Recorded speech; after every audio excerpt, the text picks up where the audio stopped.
So today I want to talk to you a little bit about live streaming. And parallel worlds is really a fantastic theme to think about gaming in general through.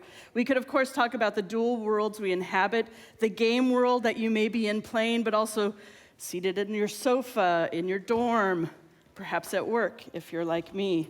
But there's two other themes of parallel worlds I want to pick up on today.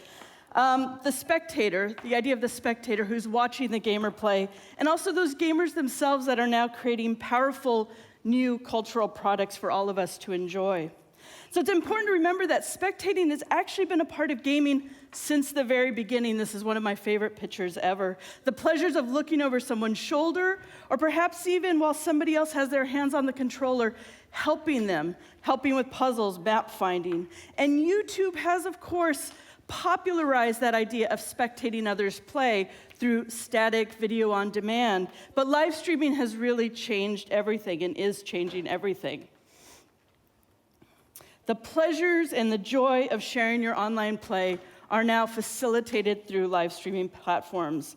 And importantly, they let the audience not only see somebody playing, but they allow them to communicate with them and to communicate with each other as well. And this is a new vibrant space of gaming that I think is having profound impacts on media and culture.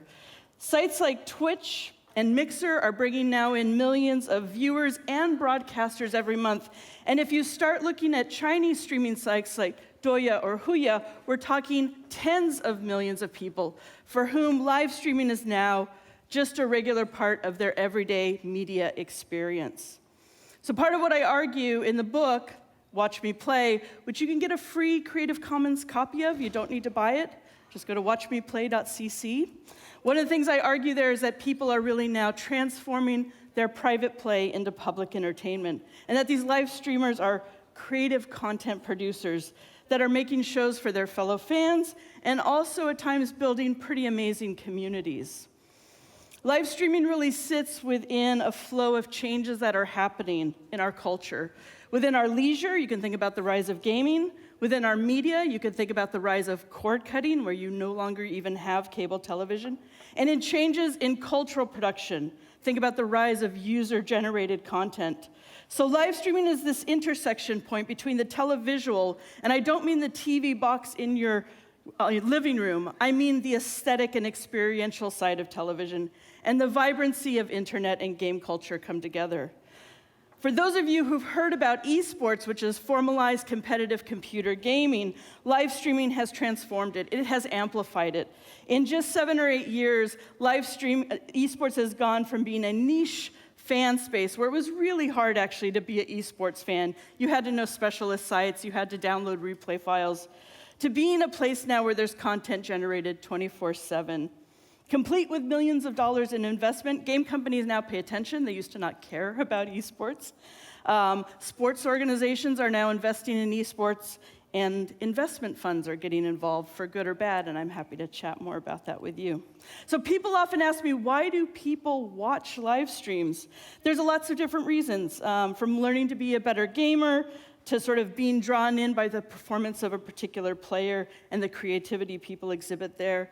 You might want to think about this multiplicity of motivations in your own media life. You probably watch different kinds of movies, listen to different kinds of music based on context, setting, moods, feelings. Live streams are the same. There's a complexity, there's a range of reasons people engage with them. And in fact, to me, one of the most interesting things I've found in my work over the years is what I call ambient sociality. People are now leaving live streams on in the background for company. Now, if you're like me and you grew up with television and you kept a television on all day long in your house, that was part of what your family did, that's not so unusual. But I think this is an interesting mode that we're seeing with live streams now as well. Similarly, people sometimes ask me, why do people stream? Why would you put yourself on a live broadcast? Again, complex and varied reasons. For some people, it's about creating social connection. By live streaming, they're able to talk to other people who may be fans of a game or fellow gamers. Sometimes it's a form of creative expression. People are actually interested in developing it as a new genre. For some, like esports players, they may be contractually obligated to stream. Lots of different reasons, and I think part of what I'd love for you to take away from this is the heterogeneity of why people watch and why people stream. I've suggested a few times now that this is creative work, and I think if you pay careful attention to broadcast, you'll begin to see the layers that are happening. This isn't gameplay just straight piped out. What we're talking about are people performing and engaging in creative expression and action, creating layered visual representations. If you look at this, if you're a gamer at all, you realize there's a lot more going on the screen than a simple piping out of the game.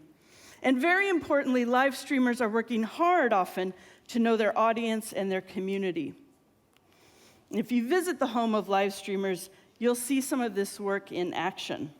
What you'll essentially find are small television studios, complete with AV setups, green screens, lighting systems, multi-platform moderation systems, third-party tools.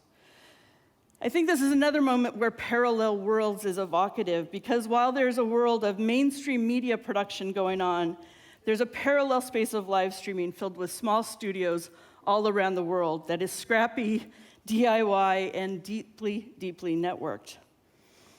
And while a lot of the conversation so far around user-generated content and fan activity has focused on its non-commercial applications, it's important to understand that these are platforms to facilitate people getting paid for their labor, and in fact, people aspiring to be new creative cultural producers. I actually think in moments like this of the gig economy and unsure labor markets, the creative opportunities live streaming offers for people can be compelling, even if it is still deeply, deeply precarious. I think these economic frameworks also then point to the ways players, game developers, users, platforms are not just coexisting, but are co-creating culture in very important ways. This is, I think, actually one of the most powerful parts of live streaming. Here's a quote I just want to read from one of the streamers I interviewed. He said, "So when you stream and you add any elements of customization beyond the game itself, when you start creating your own content, when you start adding humor, when you start doing different things, I think it takes it to a new level that is outside of the black or white of saying it's owned by the game creator. It becomes something of your own, and it's part of the subculture of the internet as well." This is, I think, a fascinating provocation, an insight into both the emerging forms of creative production, but the stakes people have in their labor. And a big part of what I do in the book is try to understand the labor of this new form of production. These creative activities, then, from these streamers are a form, I argue, of transformative work. They are, without a doubt, creating new expression. They're certainly producing tremendous value to the grassroots in media production. And their activities, I think, offer a profound challenge to certain ideas of authorship and intellectual property that can continue to drive so much of our culture. And if we can invoke that notion of parallelism again, I think these folks are creating and working in a framework of cultural production and intellectual property that our mainstream notions are deeply out of step with, and I would argue far, far behind. It's not all rosy. There's lots of interesting stuff happening there in live streaming space, in esports, and in gaming, but there are serious problems that we also have to reckon with. There are two critical issues that I just want to say a few words about in the time today. As with many social media platforms, there's a crisis of community management. Far too often, companies want to invite people in and benefit off the content they produce, but not manage them once they're there. And again, I think, I often say what's happening in gaming is not separate what's happening from our critical cultural conversations broadly. So racism, sexism, homophobia, a pernicious culture of harassment and exclusion exists in these platforms. We could make these similar arguments about what happens on Twitter, on Facebook, on Reddit. These are part of broader conversations that we have to be engaged with. I want to make another kind of intervention, issues I think that we have to deal with right now, which is around our models of audience that we still have around gaming. Far too often, whether it's platforms, advertisers, or media organizations, Far too often, they're stuck in old models of audience. Gaming, and the audiences for it, are well beyond the 18 to 24-year-old male, and it's usually an assumed white guy, demographic that gets chased after over and over again. A new streaming service is going to launch soon, a new gaming content production service, and again, they reiterate this demographic they're chasing after. Frankly, it's a really outdated model. We know women and girls make up a massive component of the gaming market. Depending on how you slice it, they're more than 50%. And as gamers age, we see people in their 30s, 40s, and even like myself, 50s, playing. People of color are hugely important markets, often around consoles. And yet, queer folks play games too. So the model of audience we still have with gaming is far behind the reality. Gaming has actually become now a mainstream leisure activity, and I think we need to adapt to that. Far too often also, audience modeling that relies on outdated personas or crude quantitative measures does stuff like this. I don't know if you've done this for yourself. You can go to Twitter and see what Twitter thinks you are. Twitter always thinks I'm a man. And in fact, Google does too. Because these systems, with their very crude rubrics, think that if you do things that they think men like, you must be a man. These are woefully insufficient models of understanding audience, especially when leisure preferences change so fast. I want to suggest to you, and I say this as a qualitative sociologist, if you're not thinking qualitatively about audiences and modeling, you're going to miss actual trends.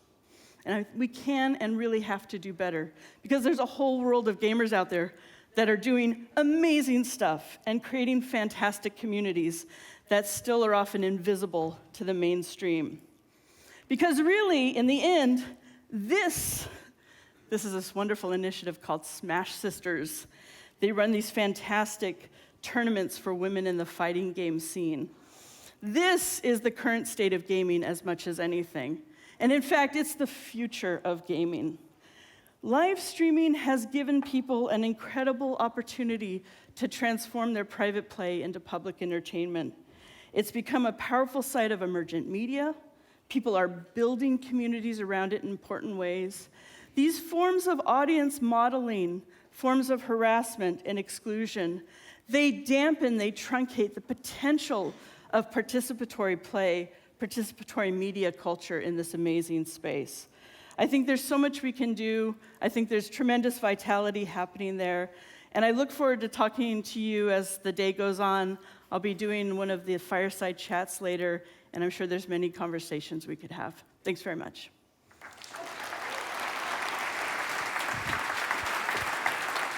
Thank you very much, TL. TL, where was the Fortnite dance? You look like you're ready for it. Hey. You got it. I'm sure you got it. Hey, come here a second. I just want to ask you a question. Yeah. And I hope this wasn't actually dealt with, because I missed the very first couple of minutes of your talk. But we can't talk about live streaming without thinking about the impact, for instance, the attacks in New Zealand had. Those were shocking, and it kind of brought to light for a lot of people this parallel world of 8chan and what goes on there. Yep. What kind of safeguards can we see in the future when it comes to live streaming? It's such a great question. So I think it's first come on, guys. really We're gonna pack up while we chat. It's first really important to understand there's great research that doesn't show a causal relationship between gaming and violence. I think it's so easy, this notion of media panics where all kinds of new forms of media get pegged as the troublesome thing. Mm-hmm. So I think that's where we have to stop talking about games and start talking about forms of masculinity that are toxic, for example, forms of community that promote harassment. And I think the 8chan one is a really great point.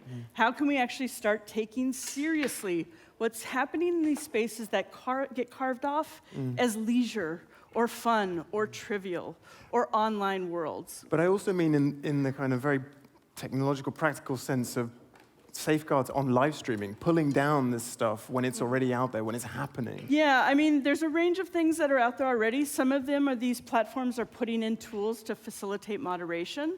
Sometimes communities themselves are building those tools. Yeah. Unfortunately, you know, anybody who's a game developer probably knows the minute you put in tools, other people are going to use them to troll others. Yeah. So in fact, one of the things we see that happens more often than not is women get attacked. They get kind of doxxed. They get harassed. People put in claims that they're creating infringing material as a way of truncating their participation. So there are no perfect tech tools. All of this stuff has to have a human component that thinks about context and nuance. Yeah. Because otherwise, we miss really important things that are actually like happening in terms of facilitating those pretty pernicious communities. I don't know how optimistic I am then, because Yeah. I mean, you're talking about basically 3 companies that are the gatekeepers for this online world: YouTube, Facebook, and Google. Yep. So are you saying that in the next 10 years, all we have to rely on is them hiring a bunch more people to moderate stuff? And we've also seen the documentaries that kind of tell stories of the impacts of that moderation on the people who are hired to do it. Absolutely. Yeah, I think we can't rely on them. One, because it's clear they aren't doing enough. Yeah. And two, because there are things I think those of us who are building communities online can intervene in productive ways. So one of the things I do is I co-direct an organization called AnyKey, which is a diversity and inclusion initiative for esports. And part of what we do is try to provide codes of conduct for people, provide training, provide, you know, if you go to our website, anykey.org, you can download our white paper that'll show you how to moderate your channel in some very basic ways. And you mean at home or? Yep, exactly, yeah. So the platforms, they can't manage it all. So some of it is going to come down to all of us creating better communities in our spaces, trying to scaffold up tools to help people. My experience is a lot of people want it to be better, and they don't know how to get there. So that's one of the things we do at AnyKey, is we try to give them some basic tools to get there. Okay, so we should be nicer to each other. And deplatform the folks who need to be deplatformed. Yeah, Yeah. call them out. Yeah. Okay, thank you very much, Thanks Theo. so much. Thanks. Cheers.